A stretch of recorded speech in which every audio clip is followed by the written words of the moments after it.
Hi everybody. With the spirit of the holidays upon us and it being almost the end of the line for getting a tax benefit from charitable gifts this year, it's no surprise that most people do their charitable giving in December.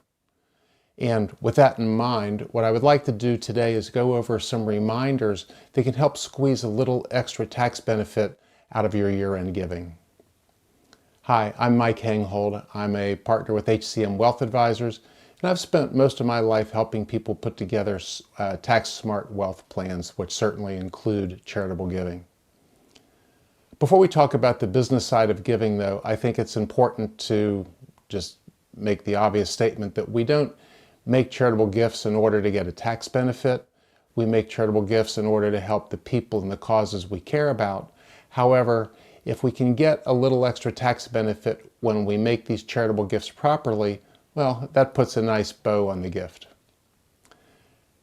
What I want to do is talk about how to squeeze the most benefit out of your charitable giving here at the end of 2025 and potentially for the next few years based on some of the tax changes that have occurred recently.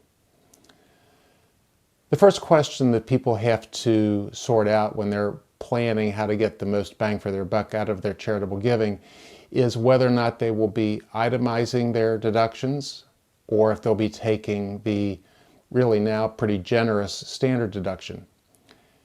And even if you stopped itemizing several years ago when the tax law changed the last time, you might be back in the game in 2025 and potentially for the next few years, because the thing that kicked most people out of itemizing was the change in how state and local taxes were handled. This year, again, the threshold, it's not unlimited, but it's gone from $10,000 to $40,000. So people who pay a fair amount of state and local either income or real estate taxes are now going to very possibly be itemizing again. Whether you take the standard deduction or if you itemize, there are things that sort of both groups of people can do to enhance the after-tax benefit of your giving. First, for those who will not be itemizing in 25 or 26, you may want to consider waiting until next year to make your cash contributions. And that's because the regular cash gifts that you would make, for example, writing checks for your favorite charities and so forth, will get no tax benefit in 2025. But there is a new tax break that will be coming online next year for non-itemizers. So if you can hold off writing those checks until after December 31st, you'll be able to deduct up to $1,000 if you're single and $2,000 if you're married. And that compares with a zero tax benefit in 2025. So if you're in that group and that's about the amount that you might give in a particular year, there is certainly some benefit in hanging on for a bit. For people who will be itemizing this year, it may pay for you to do exactly the opposite, and that would mean pulling deductions into 2025 from 2026. That's because charitable gifts made next year will receive a haircut of 0.5% of your adjusted gross income. So, depending on what your AGI is, that may or may not be a huge adjustment, but it's certainly enough to justify a little bit of planning in order to get the most benefit out of your giving. Also, many high-income taxpayers in the top tax bracket next year will get what I'm calling a deduction reduction in 26. And basically what that's going to do is mathematically shave the benefit off of your itemized deductions, which of course would be one of those deductions would be charitable gifts. So to get the most bang for your buck out of your itemized deductions in light of that adjustment, if you are in fact a high bracket taxpayer, it makes sense to move those gifts into this year. So there are also a few strategies that can help both itemizers and non-itemizers alike.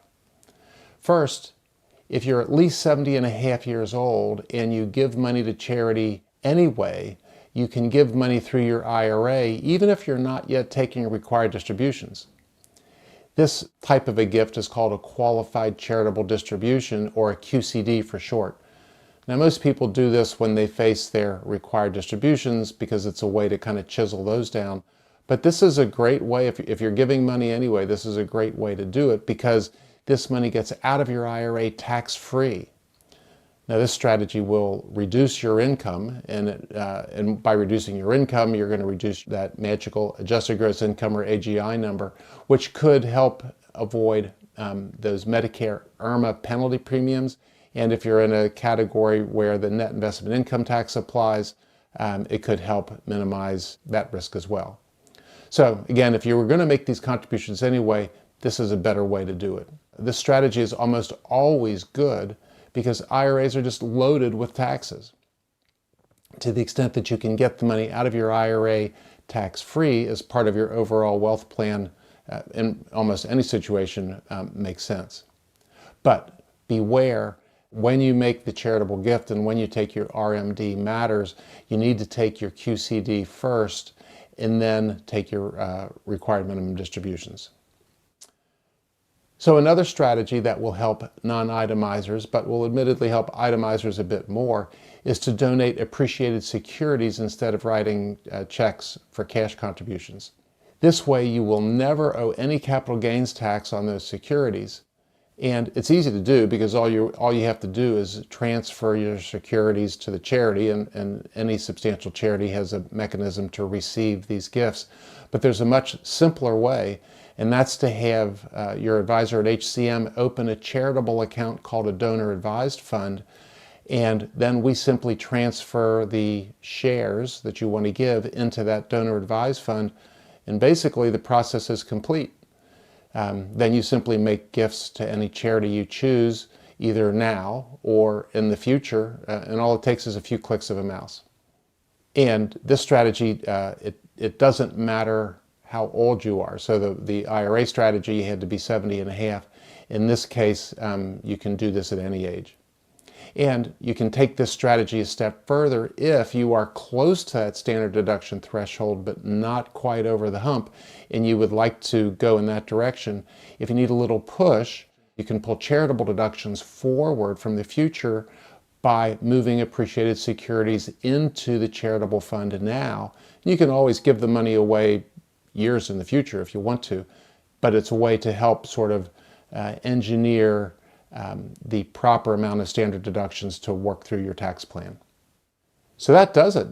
If you are planning on making charitable gifts this holiday season, reach out to your HCM advisor to see if there are some tweaks that might help you tighten up your charitable giving strategy, get a little more benefit out of that. I want to thank everybody for watching.